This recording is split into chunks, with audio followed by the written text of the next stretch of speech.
Palm Springs. It is a special place. People have been living here for years. The Agua Caliente band of Cahuilla Indians have been living in these canyons behind you there, and down in the hot springs, down in the heart of what is now Palm Springs. And for many years, it was the Cahuilla Indians. They hunted, they gathered, they planted, and the non-Indians, the white men, didn't get here till early 1800s. I kind of credit the birth of the town to a guy named Judge John Mccallum. Now, Judge Mccallum was a politician. He was big shot with the Know Nothing Party. He was up in Sacramento. He was a state senator. He even went to Washington, D.C. when the president was shot, and as part of a committee.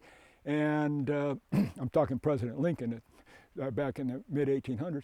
And at any rate, he came, he discovered that his oldest son, Johnny, had tuberculosis. And at that time, prior to that time, they weren't sure what was a good cure for respiratory ailments.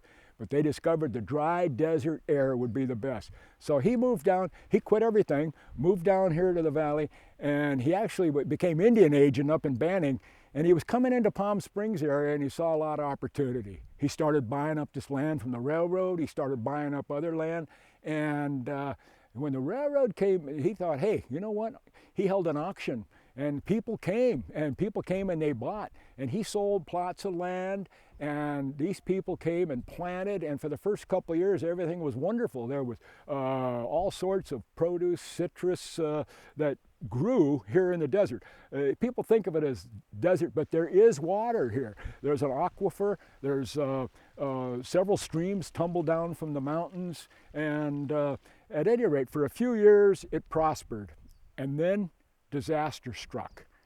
1894 began an 11-year drought. And one by one, the settlers just abandoned their lots. There was no water. 11-year drought is pretty hard to overcome. And so they left, and Mccallum, he died thinking he was a failure. And then his widow died, and his children died, except for one, Pearl McManus, his daughter. She came back into town and saw the old ranch kind of all nothing there. They even tore it down and used it for firewood. But she decided to rebuild. She started rebuilding, replanting, got Indians to help her, and then she started buying up the lots of the people who left. So pretty astute businesswoman she was. And she ended up building the first hotel in Palm Springs, the Oasis. Or actually the second hotel. She also built the tennis club, which is hers. She owned a good portion of this town, and she was responsible for kind of helping get it going. In the meanwhile, another woman came into town and built the Desert Inn. This is Melly Kaufman, and these two women, Melly Kaufman and Pearl McManus, were both strong individuals. One developed one hotel, one another. They were extremely different in personality, but they helped this thing grow.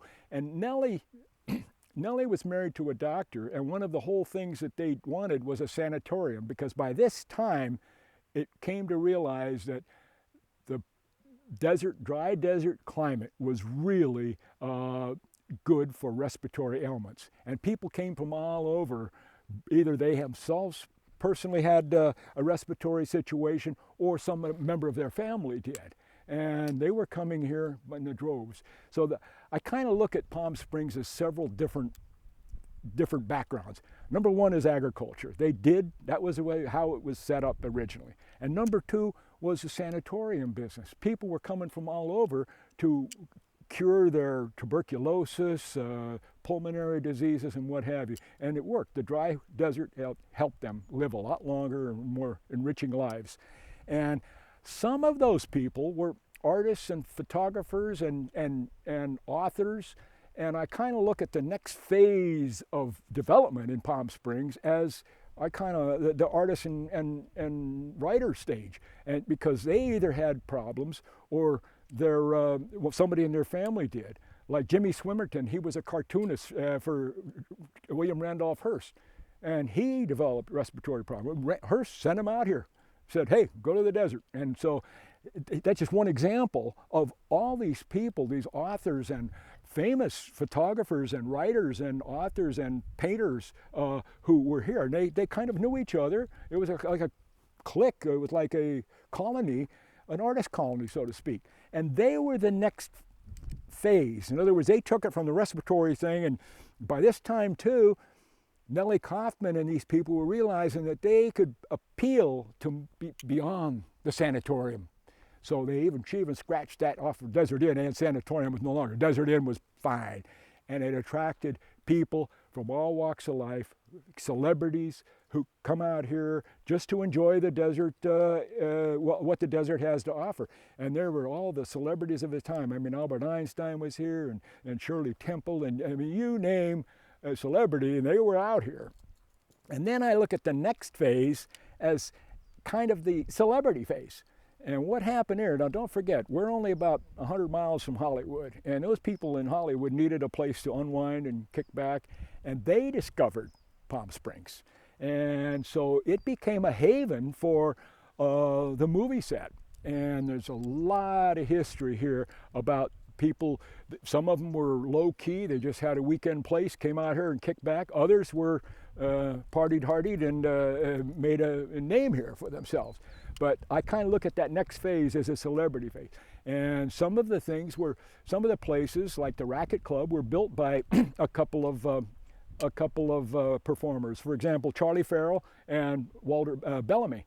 They were tennis buddies at the Desert Inn, and at another place too. They were tennis buddies, and they kept hogging the courts. So the managers kicked them off. They said, well, we got to do something. They bought a piece of land north of town. They built their own tennis club and called it the Racquet Club, and it thrived for decades. Marilyn Monroe was discovered on a pool there. And I mean, this is, in fact, when I came to town, I used to love to go to dinner there. It's no longer there, but the Racquet Club was an institution, among other places that were institutions. And the celebrity crowd, in fact, people come out here to Palm Springs and they take these celebrity tours, and the buses drive them up and down the streets, and this house belonged to this house, and they, most of them people have been long gone, but there's still a number of them around in the area. There's a lot of things that have happened in recent years. If you look north of town, you'll see all those over 3,000 windmills that are harnessing wind power.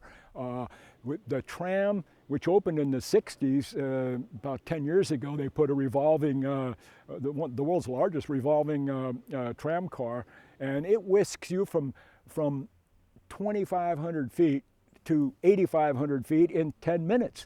And I go up there a lot. I love hiking around up there. It is so beautiful, so different from here. It's just amazing. So you got the tram, and you got the Follies Theater downtown. There's hiking trails. There's a lot of great restaurants, and there's a lot to love here in Palm Springs. There really is.